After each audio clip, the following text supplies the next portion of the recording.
You know, there's a good reason why all my previous game had the main character or main played object be a ball. Character modeling and animation were extremely intimidating to me. And today I'll take you on a trip of pain and frustration, because this shit is definitely not glowing.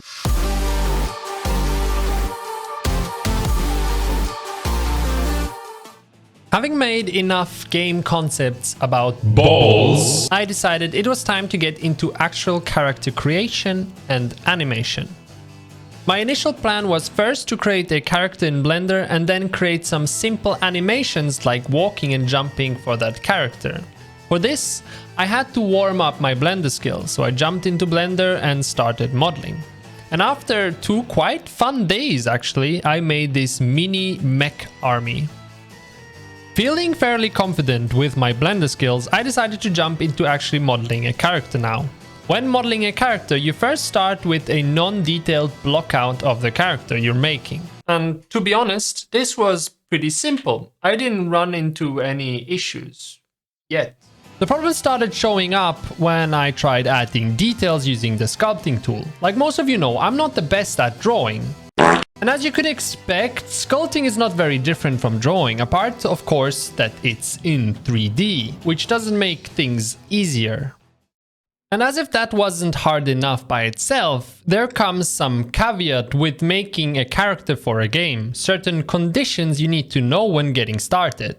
For example, your character can't have too much detail or your game will run into performance issues, meaning we basically have to add details without adding details. Have I lost you yet? Good, because it's about to get way worse. Now, I understand that all this sounds pretty weird, but let me explain. 3D rendering is very expensive on your graphics card. So in order for the graphically unprivileged people to play your game, you have to make stuff look good without actually adding 3-dimensional details. But how do you do that? Well, you know how you can draw something that looks like it's 3D even though it's clearly 2D because it's on a 2D plane called a piece of paper, and you basically just make it look like it's 3D by adding shadows and other perspective tricks?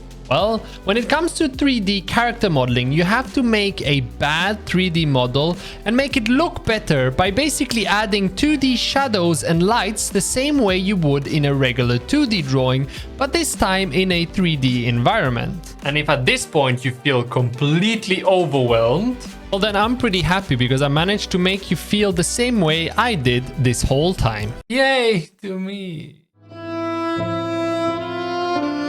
As a person, I would describe myself as creative with some artistic tendencies. But I really have never been good at drawing or anything related to that. Nevertheless, when it comes to stuff that I can measure, something mechanical or simply something based in physics, well, that kind of stuff always felt easier and intuitive for me.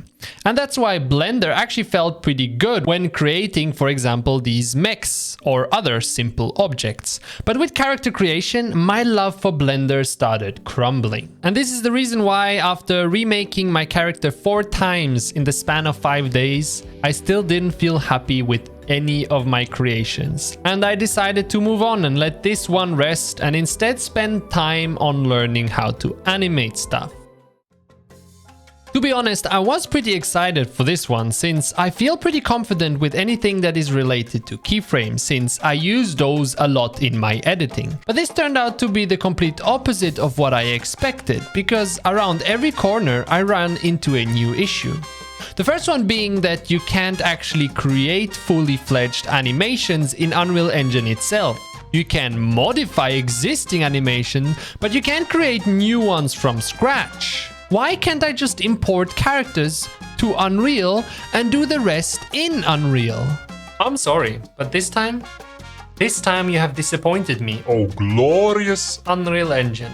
Anyways, this meant I was forced to use a 3D software like Blender. And to be completely honest, after this whole character sculpting event, I really wasn't excited to get back into Blender. And to make matters worse, when it comes to animation for character, most of the courses, guides or tutorial basically just told you to go on Mixamo and download the free animations from there without going into details of how to make them yourself. But I would quickly realize why these courses would actually recommend you take the easy route.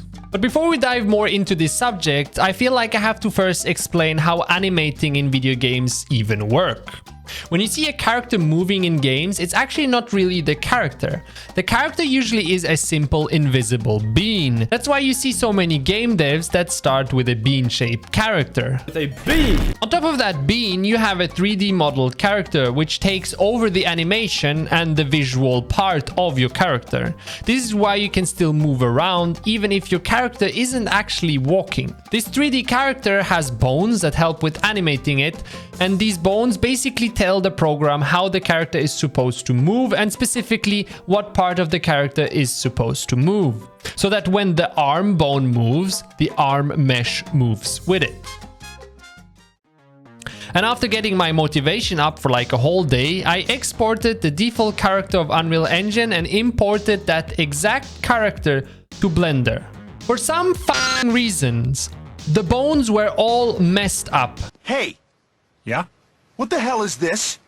No idea why it did that, but it ended up taking a character from elsewhere. I went with the default character from Mixamo, and after all that, I could finally start animating it. I hope that by now you see what I meant with a problem around every corner. And even now that I felt the hardest part was behind me, it still felt like an overcomplicated process. I ended up enjoying none of it because between some of my keyframes resetting, resulting in me having to restart it all, and the absolutely non-intuitive system Blender has to move these bones around, Jesus Christ, man. Anyways, long story short, I made an extremely simple hit animation and imported that animation into the glorious Unreal Engine. And well, that animation decided to do this. What the fuck is this? Why is it lying down? I don't know. But what I'm trying to show you is how the problems just kept on coming and never stopped around every freaking corner. Okay, I'm exaggerating. The problem here was actually pretty obvious to solve. I simply had to apply the rotation in Blender before exporting the model. So I finally got it working. And as you can see, this animation blends really nicely with other animations, right? No. Now I understand that this video is very negative. It's basically just me complaining for 10 minutes straight. But I'm trying to give you an honest review of me learning the process of becoming a game dev. And so sometimes some stuff will frustrate me, like in this video. But there is a lesson to be learned in this adventure. First of all, 3D character modeling. I will most definitely outsource that shit and hire someone if I ever want a detailed character in one of my games. And when it comes to animation, I still have many things I want to try, like diving more into inverse kinematics, which would allow me to create animations controlled by code instead of keyframes. Or use software that simplifies this process as much as possible. Now, before I leave, please consider joining my Discord server because we are almost at 1000 subscribers on this channel, and this might be your very last chance at securing the pre-1000 subs role. This role won't only give you access to any of my future games or content for free, but also keep you in the inner circle of this channel. It's my way of giving back to the people that have supported me at the beginning of my journey. And that is all for today. See you next time. Peace.